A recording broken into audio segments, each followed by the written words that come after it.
Report आती है, campaign add करते हैं, असेट्स आपका पता चलता है, प्रोडक्टिविटी का पता चलता है, ऑडियंस कीवर्ड एंड कंटेंट का पता चलता है जी।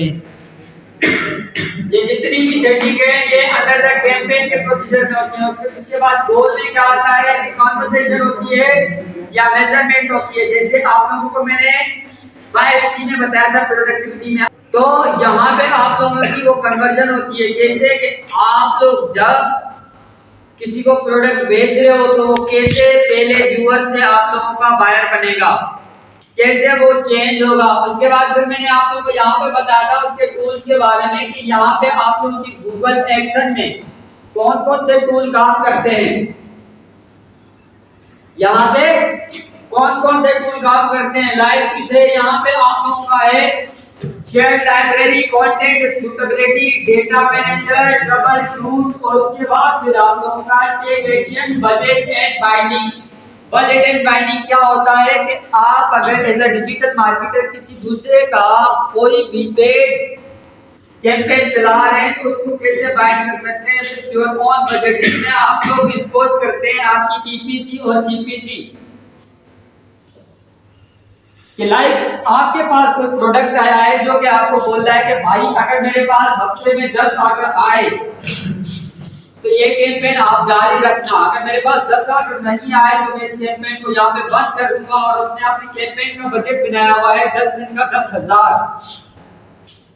तो आराम से उसका पीपीसी सीपीसी के जरिए 20 से 25 ऑर्डर आ जाएंगे हफ्ते में। तो वहां पे आपको नॉर्मल मार्केटिंग नहीं करनी है, बस वहां पे देखना ये है कि एज अ डिजिटल मार्केटिंग आपको पता चलना चाहिए कि अगर कोई प्रोडक्ट दे रहा है एक लेडीज बैग का, तो लेडीज बैग के लिए मुझे ये वाली एड किन किन प्लेटफॉर्म पे इंपोज करनी है। अगर कोई एक प्रोडक्ट आ रहा है मेरे पास मेंस परफ्यूम का, तो मुझे पता होना चाहिए कि मेंस परफ्यूम के एड को मैंने कहां पे इंपोज करना है। और जब इन सबको हम इंटायरली इंटरनेट पे इंपोज करते हैं तो वहां पे कुछ ऐसे भी प्लेटफॉर्म है जहां का व्यूज हमारे लिए कोई मायने नहीं रखता। इंटायरली इंटरनेट में अगर हमने लोकेशन या क्राइटेरिया आप एनी प्लेसमेंट नहीं दिया हुआ कि भाई कौन कौन सी जगह पे ये एड प्ले होगा, तो वहां पे भी हमारा व्यूज या हमारी एंगेजमेंट वेस्ट होती है। क्यों? क्योंकि इनको जस्ट नंबर पूरे करने होते हैं, बट हमें क्या चाहिए, हमें ऑर्डर चाहिए। तो इसके लिए हम क्या करते हैं, हम ईपीसी या सीपीसी रखते हैं जिसमें हम एक डायरेक्ट कार रखते हैं कि भाई कराची के अंदर इस एज से लेके इस एज तक मर्द और खवातीन या सिर्फ मर्द या सिर्फ खवातीन ये वाला एड देख सकते हैं। और इस वाले एड को देखने के बाद उनका जो इंप्रेशन रहेगा वो ये कैसे खरीद सकते हैं। तो ये जो सारी चीजें हैं ना ये आपके पीपीसी या सीपीसी में आती हैं और ये आपको बजट एंड बाइंडिंग के साथ सिक्योर करती हैं कि जो आपकी प्रमोशन है वो वेस्ट नहीं जाएगी। यहाँ पे बजट और बाइंडिंग आप लोगों को क्या बताता है कि जो आप लोग कैंपेन लगाने जा रहे हो उस कैंपेन का आप लोगों के जाके आगे इम्पैक्ट क्या पड़ेगा, एक प्रोडक्ट के एड लगाने वाले के ऊपर भी और दूसरा जो उस एड को देख रहा है उस पे भी। ठीक है, उसके बाद फिर यहाँ पे आ रहा है बिजनेस डेटा। बिजनेस डेटा में आप लोग कैलकुलेट करोगे कि अगर आपके पास दो कॉम्पिटिटिव प्रोडक्ट आए हैं आपने दोनों को कैसे मैनेज करना है। एज अ डिजिटल मार्केटिंग मेरे पास दो प्रोडक्ट आए हैं, एक आया है गुच्ची का परफ्यूम और दूसरा आया है उसका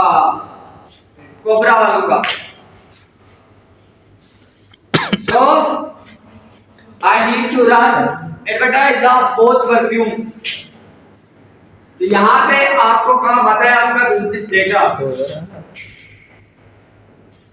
क्योंकि आप लोगों ने देखा होगा ना एक चैनल पे आपके केपी साबुन का भी एड चल रहा होता है, वहां पे लक्स साबुन का भी एड चल रहा होता है, वहां पे बायो आंवला का भी चल रहा होता है, वहां पे लाइफ बॉय शैम्पू का भी एड चल रहा होता है। तो कैसे मैनेज करते हैं मार्केटिंग? मना तो नहीं करते ना भाई कि हम लोग बायो आंवला का एड चला रहे हैं तो हम जो है ना लाइफ बॉय का एड नहीं चला सकते। यहाँ पे आपको बिजनेस डेटा काम आता है जो कि आप लोगों को बताता है कि आप लोगों ने कैसे किस चीज को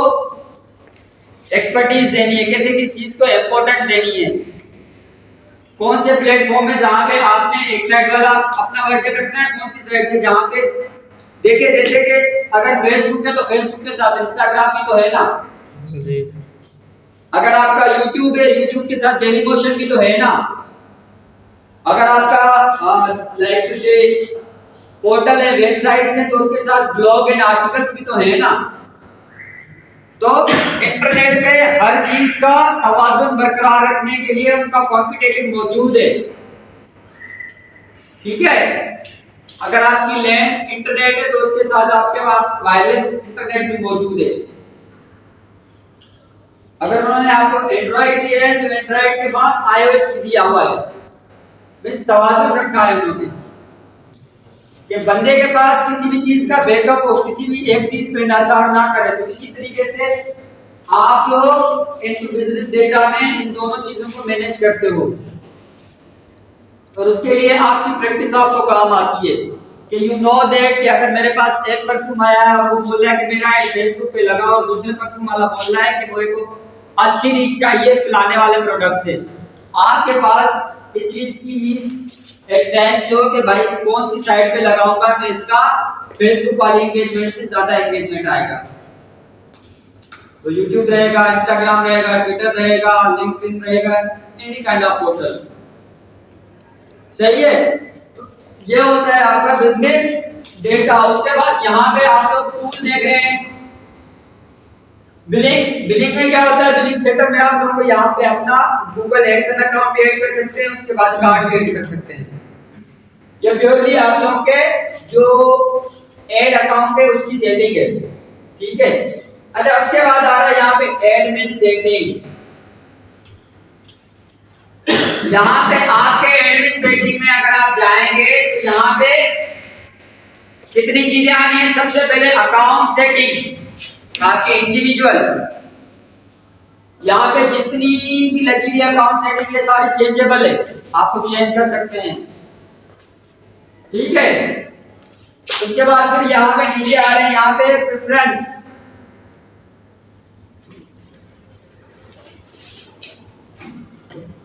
प्रेफरेंस बता रहा है कि जो भी आप एड लगाएंगे आपका जो भी अकाउंट होगा जो भी उसका एडमिन होगा कितने उसमें कैश अमाउंट है वो सारा कुछ आपको बता देगा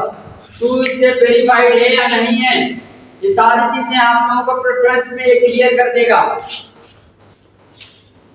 सही है उसके बाद आप लोग जैसे ही नीचे आओगे तो यहाँ पे आपका नोटिफिकेशन आपको बताएगा आपकी हिस्ट्री के हवाले से कि आप लोगों ने कौन से ऐड लगाए हैं और आप लोगों ने उसमें कौन कौन सी ईमेल सेंड करी है किस पे कितने आप लोगों के इंटरेक्ट आए हैं इंटरेक्शन आए कितनी एंगेजमेंट आई है कितने ऑर्डर्स आए will be got all notification here जो भी आपके ऐड में लगी हुई चीजें उसके बाद भाई लास्ट में असेस एंड सिक्योरिटी में आपका आता है यहाँ पे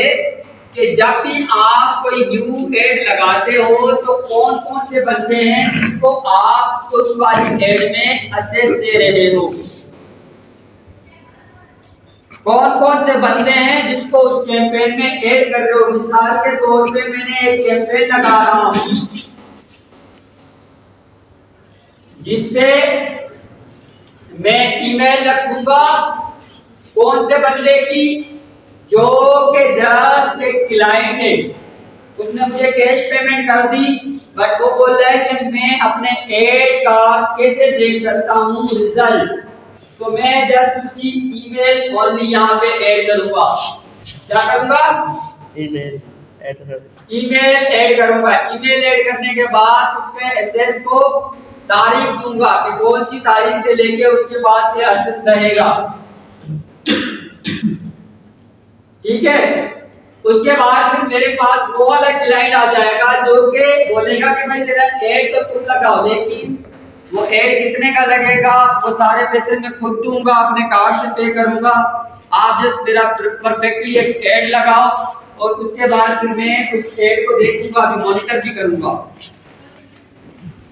तो यहाँ पे है ब्लैंक ऑप्शन तो वो सिर्फ क्या कर सकता है आपकी बिलिंग इंफॉर्मेशन को देख सकता है सिर्फ कुछ एक खास मखसूस कैंपेन की और उसके बाद आपका जो बिलिंग इंफॉर्मेशन है उसको एडिट कर सकता है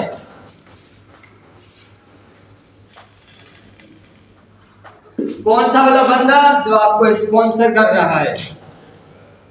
जो पैसे दे रहा है कि भाई इस प्रोडक्ट को आप प्रमोट करो।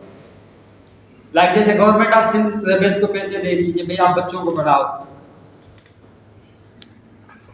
फिर ये हमें पागल बना रहे हैं कि हम सिलेबस के उससे पैसे दे रहे हैं आप लोगों को। इसी तरीके से यहाँ पे कोई बंदा होगा जो स्पॉन्सर करेगा किसी डेटा को, और वो अपनी बिलीफ इंफॉर्मेशन चेंज भी कर सकता है। तीसरे नंबर पे आएगा आप लोगों का मॉडरेटर। मॉडरेटर ऐसे ही जैसे आप लोगों की ऑफिस में वो एक बंदा होता है झाड़ू वगैरह के लिए, वो क्या क्या कर सकता है, वो view the campaign and planning tools, वो सारे टूल देख सकता है। उसके बाद view the billing information, billing information देख भी सकता है। उसके बाद बिलिंग इंफॉर्मेशन को एडिट नहीं कर सकता, ये देख सकता है कि इसका पे कौन कर रहा है, लेकिन उसको एडिट नहीं कर सकता। उसके बाद फिर एडिट रिपोर्ट, रिपोर्ट वो दे सकता है, भाई रिपोर्ट बना सकता है, कितने व्यूज आए, कितनी एंगेजमेंट आई, कितनी सेल आई। उसके बाद है add email user, only user, आपका ऐड ईमेल यूजर, अगर उसके पास से कोई बंदा आया उसने बोला कि मेरे को इस कैंपेन का रिजल्ट चाहिए, तो वो ईमेल यूज कर सकता है, ऐड कर सकता है किसी भी दूसरे बंदे को किसी कैंपेन में। तो जो काम एक असिस्टेंट का होता है वो सारे काम वो कर सकता है, अकाउंट आपका है। तो ये कहलाएगा मॉडरेटर। उसके बाद आता है आपका मैनेजर। मैनेजर के पास दूसरे सारी चीजों की ऑथराइजेशन होती है सिवाय एक के, और वो क्या है, edit user post link at the admin authority, कि वो कभी भी एडमिन को नहीं हटा सकता, और कभी भी जिसका अकाउंट है उसके भी साइन के या उसके भी एक ओटीपी नंबर के वो आपका अमाउंट इधर उधर नहीं कर सकता। तो वो बाकी आपकी सारी कैंपेन को मैनेज कर सकता है। और जो यहाँ पे मैं चीजें बता रहा हूँ, और एडमिन क्या कर सकता है, जिसने वो एड चलाया है, एडमिन ये सारी चीजें कर सकता है। अगर आप खुद एडमिन बन रहे हैं तब भी अच्छा है। अगर आप लोग ऐसा भी आप लोग को ट्रस्ट है किसी दूसरे बंदे पे, आपने अपना एक ऐड जो है ना मिस पोर्टल बनाया और आप उसको किसी को ऐड करके वहां पे एडमिन करके आप दूसरे पे उस पे काम कर रहे हैं भरोसे पे, तो वो भी कर सकते हैं। बट एक एक पोस्ट में आप इसमें 30 से 40 जितने आप बंदे चाहें, जितनी आपकी कैंपेन से उतने बंदे ऐड कर सकते हैं, कोई लिमिट नहीं है। तो ये वाली आपको लिमिटेशन में बता रहा था अभी, जिसके बारे में पूछ रहा था। और यहाँ पे अगर आप किसी को ऐड करते हैं तो आपने उसकी ईमेल ऐड करी और उतनी डेट लगाए जितनी डेट तक उस कैंपेन चला रहे हैं, और उसको इसमें ऐड कर रहे हैं अपने अकाउंट में। तो यहाँ पे ईमेल ऐड करके आप लोग सेंड इनविटेशन पे चले जाएंगे, उसके बाद इनविटेशन जाएगी, अगर उसने उसको एक्सेप्ट कर लिया तो वो आपके अकाउंट में ऐड हो जाएगा। सही है, क्लियरिटी आई अभी?